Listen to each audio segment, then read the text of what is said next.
Yo, you don't have to plant leafy greens out by hand anymore. There's a bunch of tools out that make this job a lot easier. Holy shit.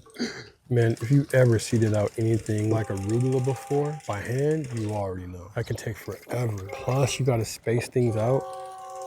Dude, I can remember just wasting a bunch of seeds, to be honest with you. The tool I'm using is a precision seeder.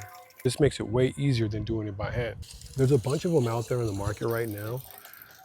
The first one I had cost right about $130. This one I paid right under $5.